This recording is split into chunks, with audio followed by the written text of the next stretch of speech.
Welcome back to AI and Finance. I'm here to help slow things down in this AI news cycle and figure out what actually matters for wealth management. You know what's interesting about this month? We've finally seen something shift.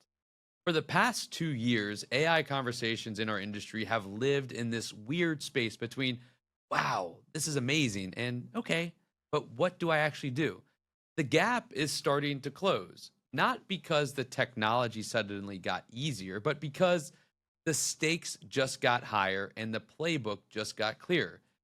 This month, we're covering three stories that each reveal something important about AI's transition from concept to reality. First, we're going to explore Anthropic just disrupted what they're calling the first AI orchestrated cyber espionage campaign. Lots of words. It's super interesting. And it's a wake up call about what both the threats and opportunities of agentic AI are. Second, a major new research initiative called LEAP is systematically tracking expert predictions about AI's impact. And the results show a fascinating divide between what executives fear and what experts actually expect. And then third, we're going to go through McKinsey's latest report, which reveals why 90% of companies use AI, but only 6% see significant returns, and what those winners are doing differently. What connects all these stories, all three of them? They're all about the messy middle, the gap between AI's promise and AI's practice. And for wealth managers, understanding the gap might be the most valuable insight of all. So with that, let's dig in. In mid-September, Anthropic, the company behind Claude AI, detected something they had never seen before. Suspected Chinese state-sponsored hackers had jailbroken Claude code to help breach dozens of tech companies, financial institutions, chemical manufacturers, and government agencies. Just so that you know, Claude Code is the coding agent that is built on top of Claude that helps to build and vibe code and also build all the different types of coding agents that are around as well. So the AI, though, executed 80 to 90% of the operation on its own, with human involvement required only sporadically, like very sporadically. Now, your first instinct might be the same as mine. Great. Another reason to worry about AI. But here's the part that matters more. Anthropic detected it. They mapped it, they stopped it, and they did all of that using the exact same AI technology. Let me explain what happened, because the details reveal why this is actually a story about opportunity and not just threat. The attackers built what Anthropic calls an attack framework, which is a system that used Claude Code as an autonomous tool. So what they did is they tricked Claude into thinking that this agent was doing legitimate security testing by breaking attacks into small, seemingly innocent tasks. You know, at its peak, the AI made thousands of requests per second, an attack speed from a cyber attack side that is impossible for humans to match. It performed reconnaissance, wrote exploit code, harvested credentials, and created documentation, all while humans checked in at maybe, I don't know, 4 to 6 critical decision points. But here's what's easy to miss in all that alarming headline shows. Claude occasionally hallucinated credentials and claimed to have stolen information that was actually public. Threw him off a little bit, right? That was fun. The technology is powerful but imperfect. But more importantly, the same capabilities that enabled the attack enabled the defense. Anthropic used Claude extensively to analyze the enormous amounts of data generated during the investigation, data that would have taken human analysts weeks or months to parse. Think about what that means. Both sides of this equation now have access to the same force multiplier. And so, what does this mean for wealth managers? Well, here's the reframe we need. Yes, AI makes certain attacks easier to execute at scale, but it also makes defense dramatically more effective. And that's the side of the equation that should dominate our thinking. The real benefit of AI and cybersecurity isn't just that it works faster. It's that it eliminates the human error and fatigue that allows many attacks to succeed in the first place. Humans miss things, they get tired, they can't process thousands of signals simultaneously. AI doesn't have those limitations.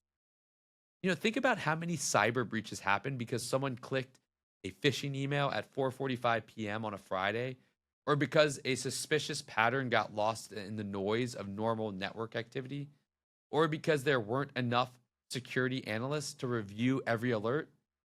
AI powered defense systems don't have off days. They don't overlook the needle in the haystack because they're monitoring 50 other haystacks at the same time. And here's the crucial point: we're not playing with one hand tied behind our back anymore. The same agentic capabilities, autonomous task execution, pattern recognition, rapid analysis, work for defense too. What these cyber attackers use are not tools that only they have access to. We do as well. And the reality is that they work better for defense because defensive AI can be purpose built with proper oversight and doesn't have to waste effort jailbreaking guardrails, meaning trying to break through the system that itself. So for wealth management specifically, this is genuinely, in my mind, good news, right? Financial service firms have always been high value targets. And yes, AI raises the sophistication of potential attacks. But what gets me excited is it also massively scales our ability to defend. Security operations centers are already using AI to detect anomalies, flag suspicious patterns, and respond to threats in real time. The technology that makes attacks more efficient also makes defense more comprehensive. Here's the analogy I keep coming back to. When cars got faster, both bank robbers and police got faster. But the police got radios and helicopters too. And suddenly, speed wasn't the only variable. AI is that radio and helicopter for cybersecurity. The playing field isn't tilted towards attackers. It's becoming more level than it's been in years. And it's easy for us to look at these headlines and say, Matt, you're crazy. But it's reality. We are all now playing with the same tools. Before AI, attackers had better tools than we had. Now we have the same. And the conversation that we all need to be having with our clients isn't that AI is making cyber attacks scarier. It's AI is transforming cybersecurity, and the firms investing in AI powered defense are becoming dramatically harder to breach. So, how do we actually translate this into practice? First, understand what your firm's defensive AI capabilities are. What are you using for cybersecurity? If you're at a larger firm, ask your IT team, like, what AI powered security tools are we using? How are they monitoring our systems? What's been caught that might have been missed? And if you're independent, understand what your custodian and other technology providers are doing. This isn't about feeling secure, it's about being able to speak knowledgeably about what clients on your firm are going to ask about cybersecurity. Second, recognize that this idea of human in the loop now cuts both ways. Yes, we need human oversight of AI operations to prevent misuse, but we also need AI in the loop to catch what humans miss. The strongest security posture combines both. AI monitors continuously for patterns humans can't spot, but humans make the judgment calls that AI isn't equipped to make. So we got to think about how we put that and incorporate that into our business. Third, view AI security tools as force multipliers for your team, not replacements. If your firm is implementing AI powered email filtering, document analysis, or network monitoring, that's not about eliminating your IT team. It's about giving them superhuman capacity to focus on the highest potential threats. And then finally, use this as a client conversation opportunity. I think that we can lead with the positive. When clients express concern about AI and security, and they will, start with AI is actually one of the biggest advancements in cybersecurity we've seen. And here's why. Explain that the same technology enabling sophisticated attacks is also enabling sophisticated defense, and that your firm is on the right side of that equation. And this is not to say that we ease up on compliance. We double down on compliance. We now have a tool that enables us to be at a level playing field. And so I share this, and I share this with my clients as well. The headlines here isn't AI makes cyber attacks scarier. It's AI makes comprehensive defense possible at scale we've never had before. And that's a story worth telling. All right. Let's now talk about prediction whiplash. Sam Altman, the founder and CEO of OpenAI, says AI could run entire companies. Dario Amodei, the founder and CEO of Anthropic, predicts that by 2026 or 2027, we will have AI systems that are broadly better than almost all humans at all things, or almost all things. He also predicts, Dario that is, that AI could increase overall unemployment to 10 to 20% in the next 1 to 5 years. These are headlines that dominate the conversation. But what do the people actually building AI systems, the researchers, the economists, the people deep in the work, what do they think? And that's the question behind LEAP, the Longitudinal Expert AI Panel. It's a 3-year project tracking the views of leading computer scientists, industry professionals, policy researchers, and economists on the trajectory of artificial intelligence through monthly surveys. They've assembled 339, that's super specific, top experts, and are collecting thousands of forecasts with detailed, falsifiable predictions that can be tracked over time. And here's what's fascinating. There is a massive gap between what industry leaders are predicting and what experts actually expect. The median expert predicts that there is going to be 2% growth in white collar employment by 2030. That's not the job apocalypse scenario some executives are painting. Experts also assigned a 33% probability that AI will be a transformative technology that changes the course of human history. And that is on par with the internet or printing press. Not guaranteed, though. Not impossible. 1 in 3. And I think that that's a very different picture than AI will replace everyone by 2027. And so with this landscape, what does it mean for wealth managers? Well, this gap matters for us in wealth management because our clients are hearing the extreme predictions. They catch the headlines.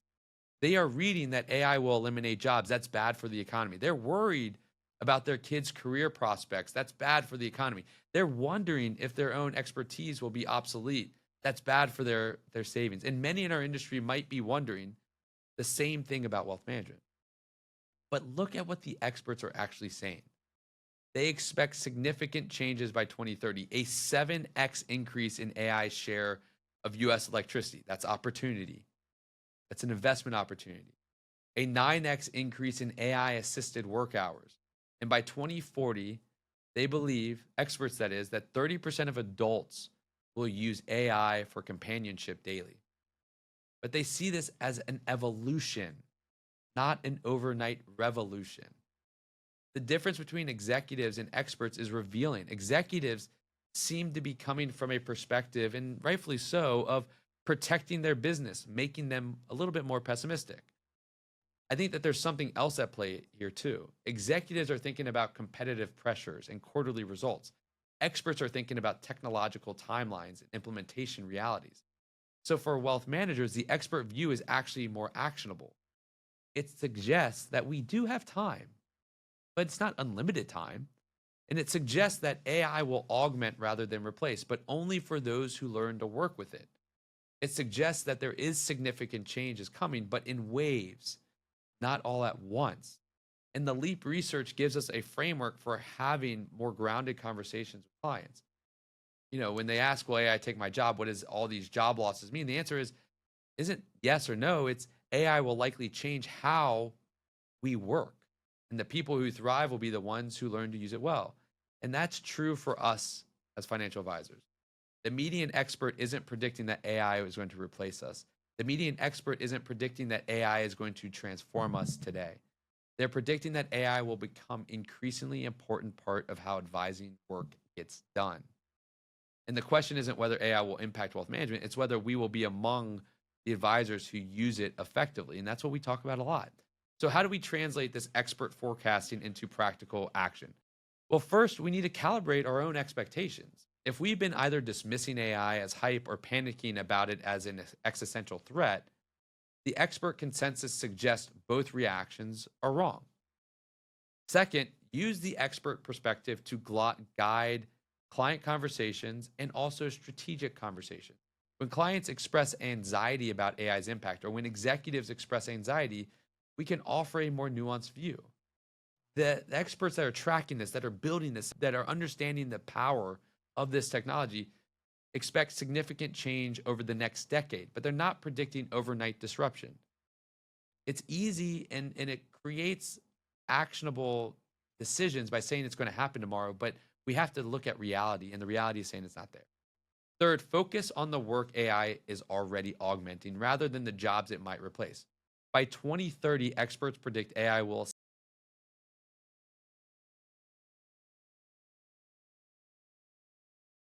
involve AI assistance. So, what can we do? Well, which of our work hours could benefit from AI assistance today? Client research, meeting prep, portfolio analysis. And let's start there. Let's start progressing towards where the puck is going. Finally, plan for the skills gap. This is something that we've talked about consistently, and I can't harp on it enough. The experts expect significant AI adoption, which means significant demand for people who can work effectively with AI. That's not just technical skills, it's knowing how to prompt, when to trust outputs, where human judgment matters. Our competitive advantage might not be having better AI than our competitors, it might be being better at using the same AI everyone has access to. So, investing time, effort, and money into upskilling our team, forcing them to make that upskill effort is going to progress our firms further, faster, and protect us even more so.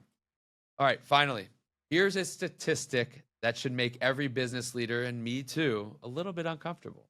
88% of organizations now use AI regularly, but only 39% of respondents attribute any level of EBIT, earnings before interest and taxes, impact to AI.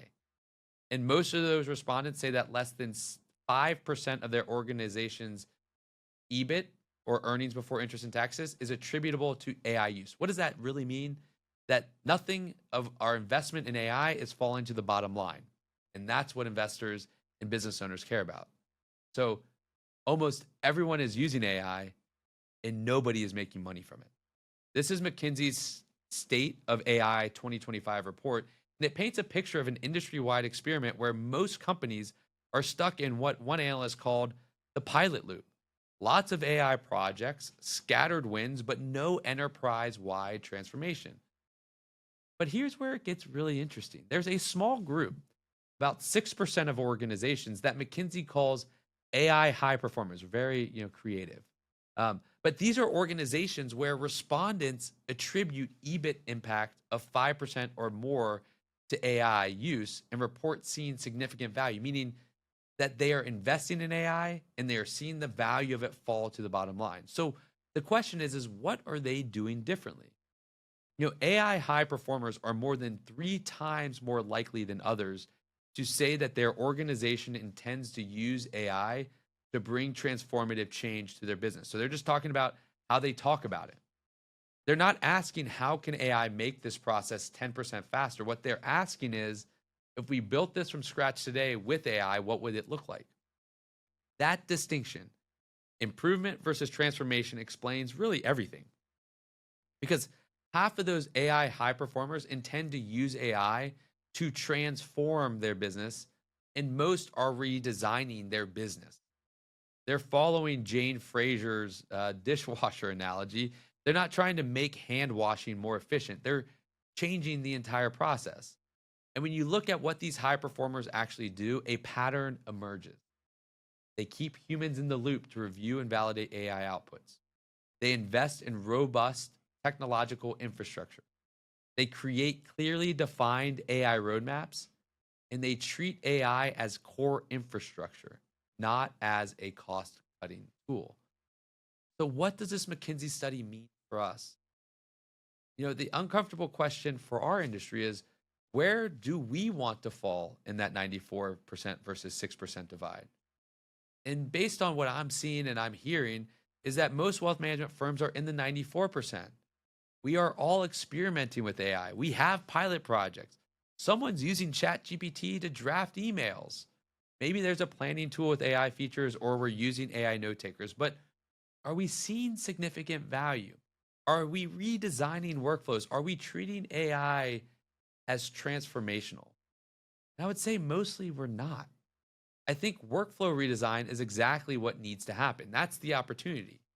but it's also the hardest part because it requires admitting that the way we've always done something may not be the best way anymore. So if I make this concrete, think about your client review process. And this also comes from my client review process. The traditional workflow might look like this. We prepare portfolio reports, we gather market commentary, we draft an agenda, we conduct the meeting, we take notes, we send a follow-up email, and we update the CRM. Now ask, if we built that workflow from scratch today with AI available, what would it look like? Maybe AI analyzes the portfolio and automatically flags items that need discussion. Maybe it drafts personalized market commentary based on each client's specific holdings and goals. Maybe it listens to the meeting and automatically updates the CRM with action items. Maybe it identifies patterns across your entire client base that suggests that proactive planning opportunities exist. That's not using AI to do your current workflow faster. That's redesigning the workflow around what AI makes possible. And here's what's critical. Respondents of the study see other company-wide qualitative outcomes. A majority say that their organization's use of AI has improved innovation, and nearly half report improvement in customer satisfaction and competitive differentiation. The idea is that just using AI makes people think more innovatively and creatively. We don't have to train them. We have to rethink so that they can see what's the opportunity. The gains are real. They're not just showing up as direct cost savings. And so for us in this industry, this suggests that AI's value might show up first in client experience and advisor capacity and the quality of advice, not immediately in reduced headcount or lower expenses. Don't put the burden on these AI tools, I believe, to see the expenses come down right away, because I think that that's setting us up for failure. And I think that the firms that will win will be the ones that are okay with that timing. So if we want to move from the 94 to the 6, what do we need to do? Well, first, we need to stop thinking about AI projects and start thinking about workflow redesign. Pick one core process in your practice, in your firm, client onboarding, planning, reviews, whatever it may be, and genuinely ask, if we built this from scratch today with AI, what would be different? Don't optimize the existing process, reimagine it, and then go find the tools to implement with it. Second, implement proper human in the loop practices. High performers implement best practices like structured human in the loop validation. What this means is that there's a human reviewing the AI outputs. Maybe it could be a junior person, it could be a senior person, it doesn't matter. And so it's not about trusting or not trusting AI, it's about creating systematic review processes. If AI drafts a client email, what's your review checklist? If AI suggests portfolio adjustments, what's your validation process? Build the scaffolding so that you can scale. Third, invest in infrastructure, not just tools. Most firms are subscribing to AI tools, but not investing in the systems that make those tools effective. That might be as simple as data organization. It might be integration between platforms. It may be training for your team. But the AI high performers aren't winning because they have better AI. They're winning because they've built the foundation for AI to work well. And finally, set transformational goals, not just efficiency goals. 80% of respondents say their companies set efficiency as an objective of their AI initiative. But the companies seeing the most value from AI often set growth or innovation as additional objectives. Yes, AI will and can save time, but can it also help you serve more families or clients? Can it help you provide better advice, differentiate our firms? Those are the questions that lead to real value. So as we wrap up, what connects this month's stories? Well, AI is moving from promise to practice, and the gap between the two is where all the interesting work happens. The cyber attack shows us that agentic AI is already operational. The question is, who is using it and how? The LEAP research reminds us that the expert reality is more nuanced than the headline hype. We have time to adapt, but we don't have unlimited time. And the McKinsey report reveals that adoption isn't the same as value. Most companies are using AI, but only a small fraction are using it well or are seeing the return on it. For us in the wealth management business, this is fantastic news. We are not late. The transformation is still in its early stages, but the window for thoughtful experimentation is now. While you can still learn by doing rather than by catching up. And the future proof advisors, the advisors who will thrive, aren't the ones who ignore AI or the ones who jump on every new tool. They are the ones who take AI seriously but implement it thoughtfully, who redesign workflows, maintain human judgment, and focus on transformation over optimization. That's the work, and it's happening right now. Until next month, keep experimenting, keep on exploring, and keep asking not can AI do this, but should we do this differently because AI exists? I'm Matt Reiner, and this is AI in Finance.